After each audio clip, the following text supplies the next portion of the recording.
மரணம் எப்படி இருக்கீங்க? வணக்கம் கணேஷ். ரொம்ப அருமையா இருக்கேன். நீங்க எப்படி இருக்கீங்க? நல்லா இருக்கேன்.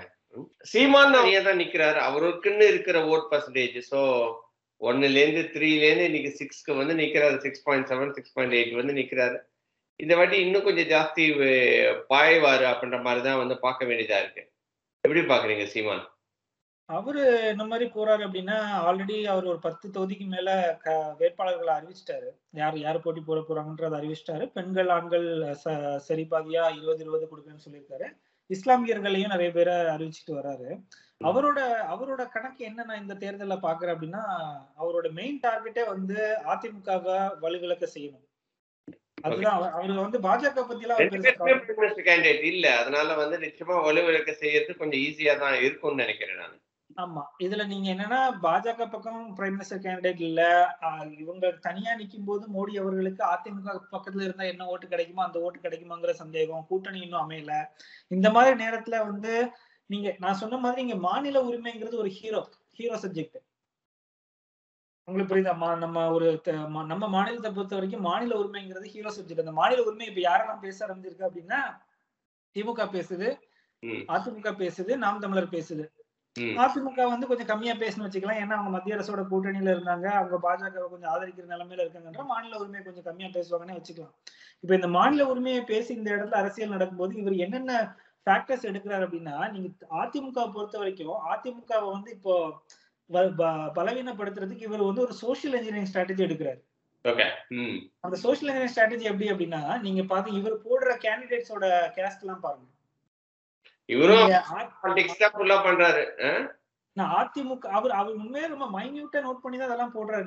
நீங்க சீமானை பொறுத்த வரைக்கும் அந்த கட்சியில ஏன் இன்னும் அந்த டெமோக்ரஸி அவங்க சொல்றது உண்மைதான். சீமான் என்ன நினைக்கிறாரோ அதுதான் செயல்படுத்துறாரு. ஒரு பொது கருத்து இல்ல, எல்லாத்தையும் கேட்டு செயல்பட மாட்டாருங்கிற சொல்ற ஒரு விமர்சனத்தை நான் ஏத்துக்கிறேன். நான் பாக்குறேன். அது ஏன்னா அவரு கட்சியை நடத்துற விதம், வேட்பாளர் போடுற விதத்துல இருந்து எனக்கு புரியுது. ஏன்னா இப்ப நீங்க ராதாபுரம் எடுத்துக்கங்களேன். அப்பாவு அவர்கள் இருக்காங்கல்ல, அவங்க தொகுதி எடுத்துக்கிட்டீங்கன்னா நீங்க வந்து அந்த நாடார் தொகுதின்னு தான் சொல்லுவாங்க. வந்து நீங்க அதிமுகவும் திமுகவும் நாடார் கேண்டிடேட் தான் நிறுத்தும். அப்படி நிறுத்தும் போது அவங்களுக்கு வந்து அந்த வாக்கு வந்து மத்த அந்த நாடார் அல்லாத சமூகத்தினர்கள் வந்து ஏதோ இது ரெண்டு பக்கத்துல ஒண்ணு எந்த கட்சி பிடிச்சிருக்கோ அவங்களுக்காண்டி ஓட்டு போட நிலைமைக்கு வந்துடுறாங்க. அவங்க நாடாருங்கிறதுக்காக எப்பவுமே நான் வந்து ஒரு சமூகத்தை நான் குற்றம் சொல்ல விரும்பல. ஆனா நீங்க ஒரு குறிப்பிட்ட நிலப்பரப்புல ஒரு ஃபேக்டரால யுனைட் ஆயிருக்கிற மக்கள் வந்து அதிகமா இருக்கும்போது ஆட்டோமேட்டிக்கா அந்த இடத்துல ஒரு பவர் ஸ்ட்ரகிள் வந்து அந்த அவங்களோட எக்ஸிஸ்டன்ஸ்ல இருக்கும். ஏன்னா அது எப்படி வந்திருக்கும் நான் பாக்குறேன் அப்படின்னா, நீங்க உங்களுக்காக வேலை செய்யறதுக்கு ஒரு சமூகம் வேணும்ல. நீங்க இப்ப யுஎஸ் எடுத்துக்கிட்டேன்னு இதெல்லாம் வெரி குட் எக்ஸாம்பிள். எப்படின்னா நீங்க வந்து Spanish influence Mexican Hispanic population வந்து நிறைய வந்துட்டே இருக்கும். ஆனா அவங்க செய்யக்கூடிய லேபர் எல்லாம் பாத்தீங்கன்னா எல்லாமே வந்து அந்த ஒரு நம்ம என்ஜினியரிங் லெவல்ல இல்லாம ஒரு பிளம்பிங் ஆனாலும் சரி, ஒரு கன்ஸ்ட்ரக்ஷன் ஆனாலும் சரி, ஒரு கிளீனிங் ஆனாலும் அதுக்குன்னு சொல்லி அவங்கள பெரிய ஆட்கள் இல்லைன்னு இல்ல. நான் என்ன சொல்றேன், இவரோட நான் என்ன சொல்ல வரேன்னா அதுல வக்கீல் இருக்காங்க, அதுல டாக்டர்ஸ் இருக்காங்க, அதுல பெரிய பெரிய ஆட்கள்லாம் இருக்காங்க. ஆனா இந்த வந்து மேக்சிமம் அந்த கம்யூனிட்டியை வந்து ஒரு இடத்துல சிறுபான்மையா வச்சது காரணம் என்னன்னா அவங்களோட எக்கனாமிக் வல்னரபிலிட்டியை நம்ம யூஸ் பண்ணிக்கிறோம். அப்ப அந்த எக்கனாமிக் வல்னரபிலிட்டி முதல்ல இருக்கணும், இருக்கிற மாதிரி நம்ம பாத்துக்கணும். அப்பதான் அவங்க அந்த மாதிரி வேலைகள் செய்வாங்க. இது வந்து ஒரு கேபிட்டலிசத்தோட ஒரு கூறு. உங்களுக்கு புரியுதா? அந்த கூறு வந்து அந்த பவர் ஸ்ட்ரகிள்ங்கிறத வந்து நீங்க ராஜா காலத்துல இருந்து ஆண்டாண்டு காலமா காட்டுக்குள்ள மனுஷன் காட்டுவாசியா இருக்கும் போதே பக்கத்துல ஒரு காட்டுவாசி ட்ரைப் இருந்ததுன்னா அவனை போய் வேட்டையாடி அவன்கிட்ட இருக்க பெண்களையும் குழந்தைகளையும் எடுத்துட்டு ஆண்களை கொல்ற ஒரு கலாச்சாரம் அந்த ஒரு அந்த ஒரு பவர் ஸ்ட்ரகிள் காட்டுவாசித்துல இருந்து ட்ரைபல் பீப்புள்ல இருந்து வந்துட்டு இருக்கு. அப்ப நீங்க அது வந்து ஒரு நிலப்பரப்புல ஒரு டெமோக்ரஸில இருக்கும் போதும் அதிகாரத்தை நோக்கி ஓடுறதுக்கு ஜாதி அவனுக்கு பலம் அளிக்குதுன்னா அந்த ஜாதியை கெட்டியா பிடிச்சிட்டு இருப்பதான் செய்வாங்க. நம்ம பொறுத்த வரைக்கும் ஜாதிங்கிறது ஒரு கெட்ட விஷயம் இல்ல. ஆனா கேஸ்ட் டிஸ்கிரிமினேஷன் தான் கெட்ட விஷயம். நீங்க ஒரு கேஸ்ட்னால ஒருத்தனை டிஸ்கிரிமினேட் பண்றதுதான் கெட்ட விஷயமே தவிர கேஸ்ட் கெட்ட விஷயமா நான் பார்க்கல. அது வந்து தொழில் ரீதியா, சமூக ரீதியா, கலாச்சார ரீதியா வர்ற ஒரு கூறு. அதை வந்து நீயும் நானும் கண்ட்ரோல் பண்ணிட முடியாது. உங்களுக்கு புரியுது? அது வந்து அது நம்ம முன்னோர்கள் அது போயிட்டே இருக்கும். அது பழைய விவகாரம். அது வந்துகிட்டே தான் இருக்கும். ஆனா அதை வச்சு நீ இன்னொருத்தரை டிஸ்கிரிமினேட் பண்ணும்போது தான் அந்த இடத்துல பிரச்சனை வருது. அப்ப நீங்க அந்த மாதிரி ஒரு சமூகத்துல நீங்க சொன்ன மாதிரி இப்ப ராதாபுரம் எடுத்துக்கிட்டீங்கன்னா இந்த நாடார் அல்லாத சமூகத்தினர் யாருக்கு போகணும்னு நினைச்சாங்கன்னா அவங்களுக்கு ஒரு ஆப்ஷனா சீமான் வந்து நிக்கிறாருல்ல. பட் ஆனா சீமானும் வந்து அந்த அந்த காஸ்ட்ல யார் நிக்கிறாரோ அவங்களுக்கு தான் போடுறாரு, அவங்களுக்கு தான் வந்து கேண்டிடேசி கொடுக்குறாரு. பட் எப்படி டிஃப்ரெண்டா நீங்க வந்து பார்க்க முடியும்? அவரோட அரசியலை ஒண்டி அப்படிதானே சேம் அரசியல். பட் என்ன என்ன சொல்றது, நீங்க சொல்ற மாதிரி கொஞ்சம் தமிழ்நாடை பத்தி பேசுறது, கொஞ்சம் இயற்கையை பத்தி பேசுறது, அதெல்லாம் வச்சு அவர் வந்து அவரோட அரசியலை வந்து முன்னிறுத்துறாரு. பெரிய டிஃபரன்ஸ் ஒண்ணும் இல்லையே. நாம் தமிழரும் மத்தவங்களுக்கும் வந்து என்ன என்ன டிஃபரன்ஸ் இருக்கு? எல்லாமே வந்து அதே மட்டையில ஊர்ன கட்டைகள் அப்படின்ற மாதிரி தான் வந்து தோணுது. நீங்க ஜாதிய ஸ்கூல் சர்டிபிகேட்ல ஜாதி போடுறதுக்கும் நீங்க கல்யாணத்துக்கு ஜாதி பாக்குறதுக்கும் ரெண்டும் ஒண்ணு நினைக்கிறீங்களா இல்ல வித்தியாசம் நினைக்கிறீங்களா? நிச்சயமா வித்தியாசம் இருக்கு. என்ன வித்தியாசம் இருக்கு? என்ன ஸ்கூல்ல நீங்க வித்தியாசம் இல்லைன்னு பாக்குறீங்களா? ஸ்கூல்ல வந்து அது ஒரு ஒரு என்ன சொல்லுது, that's a normal way of life அப்படின்ற மாதிரி நம்ம வந்து பார்க்குறோம். பட் கல்யாணத்துல நம்ம வந்து பார்க்கும்போது தான் வந்து தப்பு அப்படின்ற மாதிரி நான் வந்து பார்ப்பேன். ஏன்னா வந்து இந்த ஜாதியில இருக்கிறவனுக்கு பொண்ணு கொடுக்க மாட்டேன், இந்த ஜாதியில இருக்கிறவனுக்கு பொண்ணு தர மாட்டேன், அந்த ஜாதி இருக்கிற பொண்ணு 2 பேர் லவ் பண்ணா போய் வெட்டுறது, குத்துறது, ஆணவ கொலைகள், அதெல்லாம் வந்து ஸ்கூல்ல இல்லையே. ஸ்கூல்ல வந்து இந்த ஜாதிகள் யார் யாருக்கு என்னென்ன எத்தனை பேர் படிக்கிறாங்கன்ற ஒரு ஸ்டாட்டஸ் தெரியறதுக்காக கூட வந்து இருக்கலாம் இல்லையா? அப்படி நான் பார்க்கிறேன். You got the point. அந்த அந்த ஒரு வித்தியாசம் தான் திமுக அதிமுக போன்ற கட்சிகள் ஜாதி பார்க்கறதுக்கும் சீமான் நடத்துற நாம் தமிழர் கட்சி வந்து ஜாதி பார்க்கறதுக்குள்ள வித்தியாசம் வந்து நீங்களே இப்ப எக்ஸ்பிளைன் அப்படி போட்டீங்க நீங்க. இதெல்லாம் நான் ஒத்துக்கிட்டேனே. இது வந்து சீமானுக்கு வந்து இல்ல இல்ல வந்து ரொம்ப அதுக்காக இப்படி சப்போர்ட் பண்ணக்கூடாது. அப்ப அவரு வந்து அந்த இடத்துல வேற ஒரு ஜாதியே இருக்கிற ஒரு கேண்டிடேட்டா போட்டிருந்தாருன்னு வச்சுக்கோங்க, அப்ப நம்ம சொல்லலாம். பட் அவரு வந்து அது அதே இடத்துல அதே மாதிரிதானே போடுறாரு. இல்ல அரசியல் அதிகாரத்தை நீங்க ஒரு சிஸ்டத்தை சரி பண்ணணும்னு நினைச்சீங்கன்னா கணேஷ், நீங்க ஆல்டர்னேட்டா ஒரு சிஸ்டத்துல இருந்து உள்ள வர முடியாது. இருக்கிற சிஸ்டத்தை பயன்படுத்தி தான் அந்த சிஸ்டத்தோட கண்ட்ரோலர் இடத்துக்கு நீங்க போகணும். இப்ப அந்த சிஸ்டத்தோட அத்தாரிட்டி யாரு?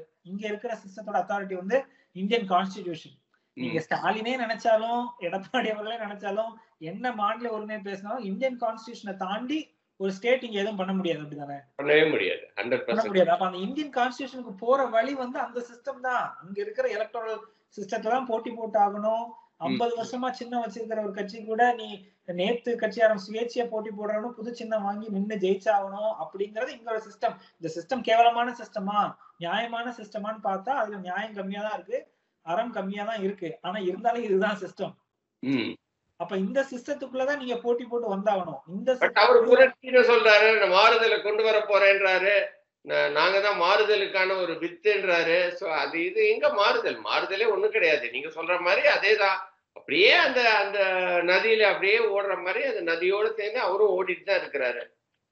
நோக்கத்துலதான் மாறுதல். எங்க புரட்சி? தத்துவத்துலதான் மாறுதல், நோக்கத்துலதான் மாறுதல், கொண்ட கனவுலதான் மாறுதல். செயல்பாடு வந்து நீங்க இந்த கிரவுண்ட்ல நீங்க அவங்க மாறுதல்னா ஒரு மாறுதல் சொல்லலாம். ஓட்டு காசு கொடுக்கறதுல நீங்க ஒத்துக்கிறீங்கல்ல? ஓட்டு காசு கொடுக்கறது இல்ல. ஆமா, ஓட்டு ஏன்னா காசு கொடுக்கறதுன்னா காசு இல்லைன்னு அவர் சொல்றாரு. காசு இருந்தா ஒரு வேலை கொடுப்பாரா இல்லையான்னு கூட எனக்கு தெரியல. அங்கேயும் வந்து மாறுதல் கொண்டு வந்துடலாம். அவரும் காசு கொடுக்குறாங்கன்னா அப்படின்னா நீங்க இப்ப அவருக்கு காசு வருதுன்னு தானே சொல்றாங்க. காசு வருதுன்னு சொல்றாங்க, காசு கொடுக்குறாங்க. இது வரைக்கும் கொடுக்கல அப்படின்ற மாதிரிதான் வந்து காலத்துல இருந்து வருது வர நியூஸ். இந்த நாம் தமிழர்னா காசு கொடுக்க மாட்டாங்கப்பா, அவங்ககிட்ட இல்லப்பா அப்படின்ற மாதிரிதான் சொல்லுவாங்க. இப்ப காசு கொடுக்க இப்ப மத்த கட்சிகள் காசு கொடுக்குறாங்கன்றத நீங்க ஒத்துக்கிறீங்களா? மத்த கட்சிகள் எல்லாருமே காசு கொடுக்குறாங்க. எல்லாருமே வந்து காசு பாஜக உட்பட இதோ இல்லையோ வந்து கையில வச்சுட்டு போயிட்டாங்க. இன்க்ளூடிங் பாஜக உட்பட. ஆமா, பாஜக உட்பட. அப்போ களத்துல பாக்குற வரைக்கும் நீங்க காசு கொடுக்காம தேர்தலை சந்திக்கிற ஒரே ஒரு கட்சி நாம் தமிழர்னு ஒத்துக்கிறீங்க. அதுவே இந்திய அரசியல் வரலாறுல ஒரு புரட்சி இல்லையா? நீங்க நான் என்ன சொல்ல வரேன், நீங்க இதை கொஞ்சம் இதை நம்ம நேர்களை சொல்லணும்னு நினைக்கிறேன். இப்போ ஒரு தெருவுல ஒரு பையன் இருக்கான், சரியா? அந்த தெருவுலதான் அவன் வளர்றான், ஸ்கூலுக்கு போறான், அவனுக்கு நடக்கக்கூடிய விஷயங்களை பாக்குறான், அவன் வாழ்க்கையில நிறைய இடத்துல லஞ்சம் கொடுக்கறதுக்கு ஆளாகிறான், சில இடத்துல லஞ்சம் கொடுத்தா வேலைக்கு வாங்கணும் அப்படிங்கிற ஒரு கட்டத்துக்கு போறான், அது அவனுக்கு பிடிக்கல. இந்த மாதிரி சில விஷயங்கள் அவனுக்கு பிடிக்காம ஒரு பையன் வளர்றான்ல ஒரு தெருவுல, அவன் நாளைக்கு நான் இந்த இதை மாத்தணும்னு வந்து நிக்கும் போது அவனுக்கு பெருசா இருக்கிற தடையே பணம் தானே. அவனுக்கு சிந்தனை இருக்கு, உடம்புல சக்தி இருக்கு, செயல்படுறதுக்கு மனசு இருக்கு. அவன் வந்து என்ன பண்றான், அவன் குடும்பத்தை பாத்துக்கிறதுக்கு உண்டான வேலைகளை பாக்குறான், செஞ்சு முடிச்சுட்டு எல்லாம் அவனுக்கு உண்டான ஒரு குடும்ப கடமைகள் எல்லாம் முடிச்சிட்டு வா சமுதாயத்துக்காக வந்து நிக்கலாம்னு வந்து நிக்கும் போது அவனை தடுக்கிற விஷயமே பணமா தானே இருக்கு. ஆமா, பணம் இல்லைன்னா நீங்க எதுவுமே சாதிக்க முடியாது. இங்க நீங்க வந்து வெளியவும் வர முடியாது. ஆமா. அது நியாயமான்னு கேக்குறேன். அது அது நல்லதான்னு கேக்குறேன் இப்போ சமுதாயத்துக்கு. அதுதானே வந்து சமூகத்தின் என்ன சொல்றது நார்மல் வே ஆஃப் லைஃப்பும் அதே தானே இங்கேயும் இருக்கு. எல்லா இடத்துலயும் அப்படித்தானே. அதாவது வந்து somebody who wants to come அப்படின்னா அது வந்து பேசிக்கலா அவன் வந்து ஃபினான்ஷியலா ஸ்ட்ராங்கா இருந்தா தானே அடுத்த லெவலுக்கு வந்து அவன் வந்து ஓகே நம்ம வேற ஏதாவது பண்ணணும்னு நினைச்சாலும் பண்ண முடியும். அப்ப சுதந்திர போராட்டம் போது நடந்த அரசியல் பணத்தாலே நடந்தது, கொள்கையினால தானே நடந்தது. சுதந்திர வேட்கைன்னு ஒண்ணு இருந்ததுல அதுதானே மக்களை வந்து ஒண்ணு சேர்த்தது. ம். அது அது அது ஒரு ஒரு காலம். காந்தி வந்து என்ன எல்லாருக்கும் காசு கரன்சி நோட்டை கொடுத்தா அவர் வந்து போராட்டத்துக்கு ஆள் சேர்த்தாரு? இல்ல. இல்ல ஆமா. இல்ல. ம். நேதாஜி சுபாஷ் சந்திர போஸ் வந்து ஆர்மிக்கு ஆள் கூப்பிடும் போது கரன்சி நோட்டை கொடுத்தா சேர்த்தாரு? கிடையாது. இல்ல. அப்ப இது எல்லாமே கொள்கைக்காக சேர்ந்த கூட்டம். ம். இவரு தமிழறிவு மணியன் தான் ரொம்ப ரொம்ப நகைச்சுவையா ஒரு விஷயம் சொல்லுவாரு மேடையில. ம்.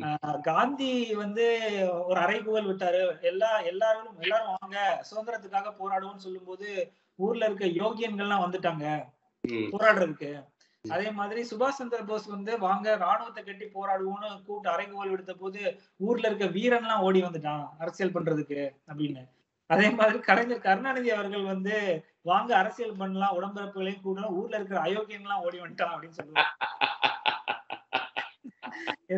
இது அவர் வந்து ரொம்ப நகைச்சுவையா வந்து மேடைகள்ல துக்ளக் மேடைகள்லயும் சொல்லியிருக்காரு. 2, 3 இடத்துல அவர் அத பேசியிருக்காரு. ம். இதேதான் பழக்கருப்பையாவும் சொல்றாரு. இந்த பழக்கருப்பையா தமிழறிவு மணியன்லாம் வந்து இந்த அரசியல்ல ஊர்னவங்க. இதுல இருந்தே வந்து ஊறி நான் சொல்றேன்ல அந்த அந்த ஒரு தெருவுல இருக்கிற ஒரு இளைஞன் சொன்னேன்ல, அந்த இளைஞன் தான் தமிழறிவு மணியன். அந்த ம். இளைஞன் தான் பழக்கருப்பையா. ம். அந்த இளைஞன் தான் நல்லகண்ணு. ம். இவங்கள வந்து இந்த சமூகத்துல அவங்க கொண்ட கொள்கை சரியா, அவங்க கொண்ட கனவு சரியான்னு பார்த்தா எல்லாமே சரியா. அதுல ஒரு தூய்மை இருந்திருக்கு. இல்ல, இல்ல. ஆமா. ம். அவங்களோட சகாயம் இல்ல சகாயம் அவங்க எனக்கு வந்து சகாயம் அவர்கள் வந்து செய்ய நினைச்சதுலயும் ஒரு தூய்மை இருந்தது.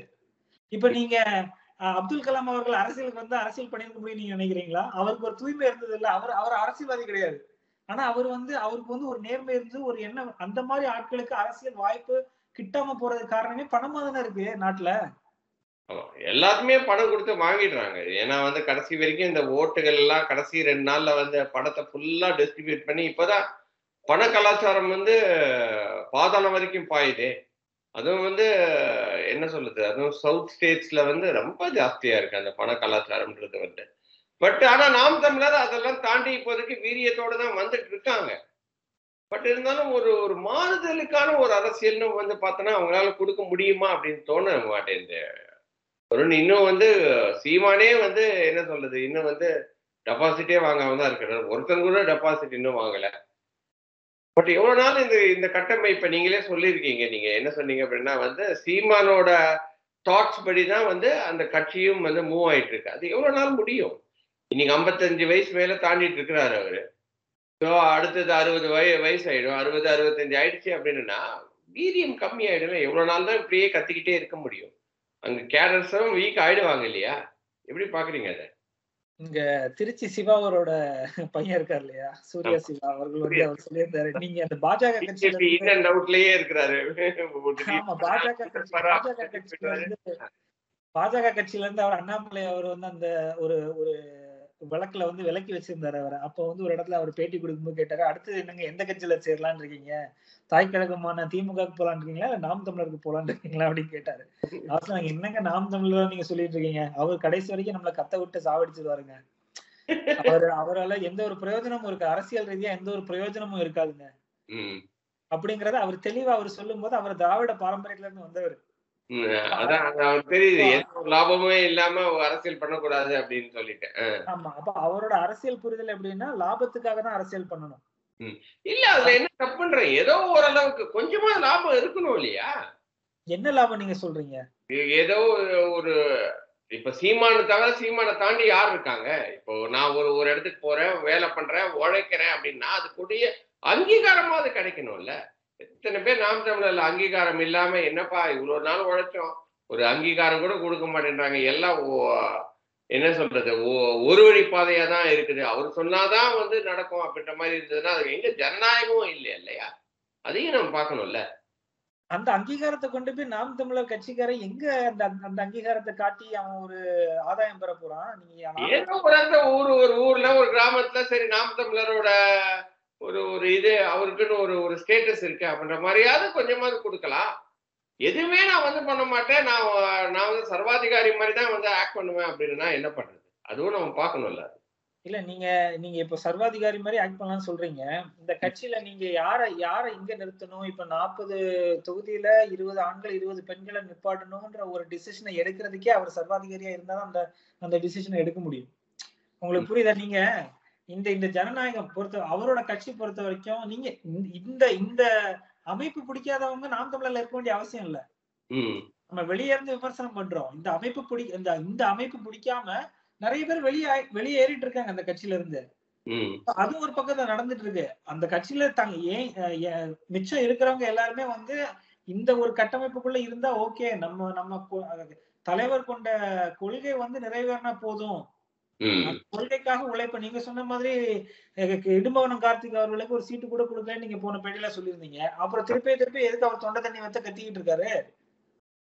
அதான் அவரை வந்து நல்லா யூட்டிலைஸ் பண்ணிக்கிறாரு சீமான. ஒன்னும் ரொம்ப ஒரு பொருளாதார ரீதியாவும் சரி, ஒரு அங்கீகார ரீதியாவும் சரி, அவருக்கு ஒன்னும் பண்ணல, ஒரு நல்லவனை போட்டு இப்படி தாளிக்கிறாரு அப்படின்ற மாதிரி தானே பேச்சுக்கள் நல்லது இல்லையா?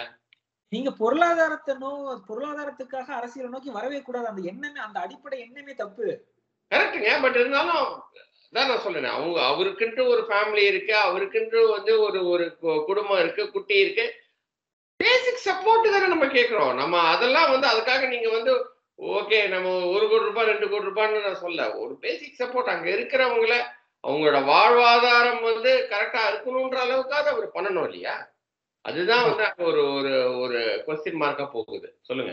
ஒரு கட்சியை பொறுத்த வரைக்கும் அந்த கொள்கைக்காக பாடுபடுறதுக்கு தயாரா இருக்கிறவன், அந்த கொள்கைக்காக வந்து அவனோட சுகபோகத்தை இழக்கணும்ன்றவன் தான் ஒரு கட்சிக்கே வரணும், அரசியலுக்கே வரணும். இல்ல அப்படின்னா ஒரு கட்சிக்குள்ள ஒரு அரசியல் பண்ணலான்னு ஒருத்தன் எப்ப வரலாம் அப்படின்னா, அவன் குடும்பத்தை எல்லாம் செட் பண்ணிட்டு அவனுக்கு உண்டான பேசிக் நெசசிட்டிஸ் எல்லாம் அச்சீவ் பண்ணிட்டு, அதுக்கப்புறம் சரி நம்ம வந்து அரசியல்ல ஒரு பிழைப்பா நடத்தி அங்க இருந்து பொருளாதாரத்தை ஈட்டி நம்ம குடும்பத்துக்கு கொடுக்கணும் நமக்கு அவசியம் இல்ல அப்படிங்கிற ஒரு நிலைமைக்கு அப்புறம் உண்மையான அரசியலுக்கு வர்றவன் தான் வந்து நிக்க முடியும்.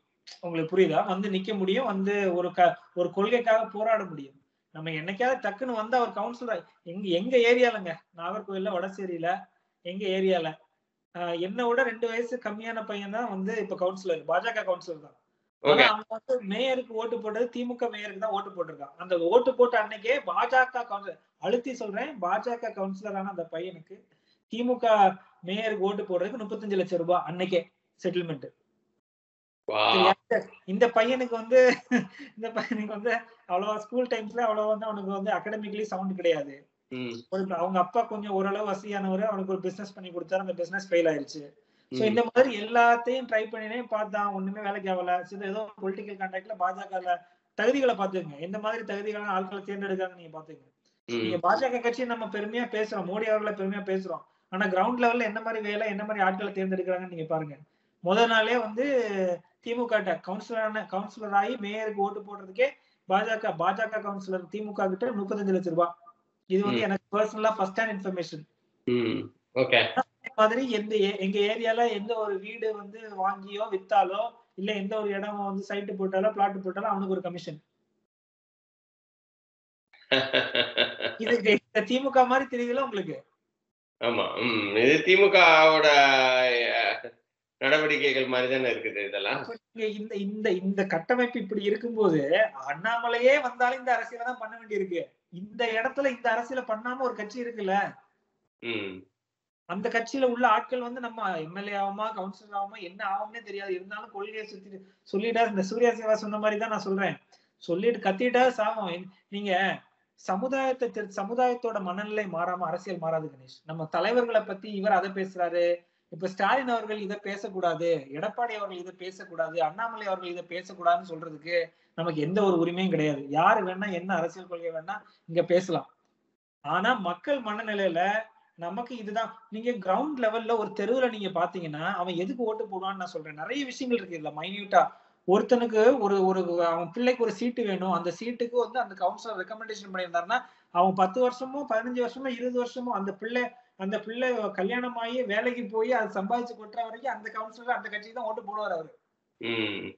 ஏன்னா அந்த இடத்துல அந்த அவருக்கு ஒரு ஆதாயம் அந்த இடத்துல இருந்து கிடைச்சிருக்கு, அவர் அதனால மனநிறைவு அடைஞ்சிருக்காரு, அவர் குடும்பம் செழிச்சிருக்குல்ல. அப்ப அந்த ஓட்டை நீங்க போய் எப்படி அதிமுக, அவர கோர் அதிமுகவா இருப்பாரு, அவர்கிட்ட இருந்து நீங்க எப்படி புடிங்கிட்டு வருவீங்க அந்த ஓட்டை? அவருக்கு ஊழல் லஞ்சம் பிரச்சனை கிடையாது, அவருக்கு அரிசி விலை ஏறது பிரச்சனை கிடையாது, கேஸ் விலை ஏறது பிரச்சனை கிடையாது, பெட்ரோல் விலை ஏறது பிரச்சனை கிடையாது. ஏன்னா அதெல்லாம் அவரை பாதிக்கல. அவரோட அதிகமா பாதிச்ச விஷயம் வந்து இந்த கட்சிக்காரன் நமக்கு உதவி செஞ்சு நம்ம பொண்ணு இப்ப இவ்வளவு பெருசா இருக்காளே, நம்ம குடும்பத்தை காப்பாத்துறாளே அப்படிங்கிற ஒரு மனநிறைவு இருக்குல்ல, அந்த மனநிறைவு ஓட்டா மாறிடுது. அந்த 5 ஓட்டு அந்த குடும்பத்தை சேர்ந்த ஓட்டு அதிமுகவுக்கு போயிருது. உங்களுக்கு புரியுதா நான் சொல்றது? இதுதான் மக்களோட மனநிலை. இந்த மனநிலை கொஞ்சம் கொஞ்சமா மாறும். அவங்களுக்கு எது தேவை, நேத்துக்கு வாழ்ந்த மாதிரி வந்து நாம் தமிழர் இருக்கணுமே, அதுதான கொஸ்டின். நம்ம வந்து மாறுறது அங்கதானே வந்து அவங்க வந்து கொஞ்சம் பின்னடைவு ஆறாங்களோ அப்படின்ற மாதிரி. சரி, அதை விட்டுருங்க. இப்போ நம்ம வந்து பர்சன்டேஜ் இன்க்ரீஸ் ஆகுமா ஆகாதா? நிச்சயமா ஆகும் தான் நான் பாக்குறேன். ஏன்னா அவர் பாராளுமன்ற தேர்தல்ல அவரோட வாக்கு வங்கி உயர்த்தி காட்டியிருக்கிறதுக்கு முன்னாடி இந்த வாட்டி அவர் அதிமுக பலம் எவ்வளவு ஆகும்னு நினைக்கிறீங்க? இரட்டை இலக்கத்துக்கு போகிறதுக்கு வாய்ப்புகள் இருக்கு அப்படின்ற மாதிரி நிறைய பேர் சொல்றாங்க. இல்ல எப்படி இருந்தாலும் இரட்டை இலக்கத்துக்கு இந்த வாட்டி வந்துருவாங்க. இப்ப இரட்டை இலக்கத்துக்கு வந்தாரு அப்படின்னா நிச்சயமா சட்டமன்ற தேர்தலில் இதை விட ஜாஸ்தியா தான் வாங்குவாரு. ஏன்னா இது பிரைம் மினிஸ்டரோட எலெக்ஷன். இவருக்கும் அதுக்கும் ஒன்னும் பெரிய ஒரு சம்பந்தம் கிடையாது. பட் இருந்தாலும் இதுலயே வந்து வாங்குறாரு அப்படின்னா அடுத்த எலெக்ஷன்ல சட்டமன்ற எலெக்ஷன் 2026ல இதை விட ஜாஸ்தியா தான் வாங்குவாரு அப்படின்ற மாதிரி ஃபீல் பண்றாங்க. கருத்துக்கள் லாஸ்ட் அண்ட் ஃபைனலா நீங்க எப்படி பாக்குறீங்க? அதெல்லாம் 24 களத்தை பார்ப்போம். அவரு என்ன வாக்கு வாங்குறானா சொல்ல முடியாது, நம்ம மக்கள் நம்ப முடியாது. அவங்க எப்படி தூக்கி விட்டாலும் விட்டுருவாங்க, இல்ல அவரை மட்டம் தட்டினாலும் மட்டம் பண்ணிடுவாங்க. நம்ம இதுல மக்களோட எண்ணங்களை வந்து நம்ம எப்பவுமே சரியா கணிக்க முடியாது கடைசி கட்டங்கள் வரைக்கும். ஏன்னா நான் முத எலெக்ஷன்லயே சீமான் அவர்கள் வந்து 1.1 வாக்கு வாங்கும் போதே நான் யோசிச்சேன், நான் வந்து அவர் அதை விட அதிகமா வாங்குவார்னு நினைச்சிருந்தேன். அவர் அரசியல் மக்கள் மனசுல போய் சேர்ந்துரும். இதுல நீங்க அவரோட எல்லாரும் சொல்றாங்கல்ல, ஐடில இருக்கிறவங்க எல்லாம் போட்டுருவாங்கன்னு நினைச்சோம், போடலன்ற கருத்தை வந்து ரவீந்திரன் துரைசாமி தெரிவிச்சிருப்பாரு. நான் ஐடில இருக்கிறவங்க இடம் வாங்கும் போது நிலத்தை பதிவு பண்ணும் போது எப்படி பாதி ரேட்டு போட்டு பதிவு பண்றீங்களா இல்ல ஃபுல் ரேட்டு போட்டு பதிவு பண்றீங்களா? எல்லாருமே பாதி ரேட்டு போட்டு தான் பதிவு பண்றாங்க. அப்ப நேர்மைங்கிறது வந்து விவசாயிகிட்ட மட்டும்தான் இருக்கு. ஆட்டோக்காரன்ட்ட இல்ல, டாக்ஸி டிரைவர்கிட்ட இல்ல, அரசு அதிகாரிகள்ட்ட இல்ல, காவல்துறை அதிகாரிகள்ட்ட இல்ல, ஐடில வேலை பாக்குறவன்ட்டே இல்ல, யாருக்குமே கிடையாது. அப்ப நேர்மை இல்லாத சமூகத்துக்கு ஒரு சிறந்த நேர்மை இல்லாத ஆளுதான் தலைவரா வருவாரு. அப்ப அந்த நேர்மையும் அறமும் மாற மக்கள் கிட்ட மாற அது அந்த நேர்மையும் அறமும் சார்ந்த ஒரு தலைவன் வருவாரு. அவ்வளவுதான். அது சீமானன்றதெல்லாம் எனக்கு தெரியாது. ஆனா இந்த மனநிலை மக்கள்கிட்ட மாறும்போது அதுக்கு ஏத்த மாதிரி ஒரு தலைவன் அந்த மக்களுக்குள்ள இருந்தே வருவான். ரொம்ப ரொம்ப நன்றி. இது வந்து ஒரு நல்ல ஒரு சுவாரஸ்யமான ஒரு விவாதமா இருந்துச்சு. ஒரு ஆர்குமெண்டேட்டிவா போகுமோ அப்படின்னு நினைச்சேன். பட் இருந்தாலும் ஒரு சுவாரஸ்யமா போச்சு. அதுல வந்து நிச்சயமா வந்து எல்லாமே உங்களோட சார்ந்ததா தான் இருக்கு. இன்னொரு வீடியோவில் சந்திக்கிறேன் அருண். அதுவரை நன்றி, வணக்கம். வணக்கம்.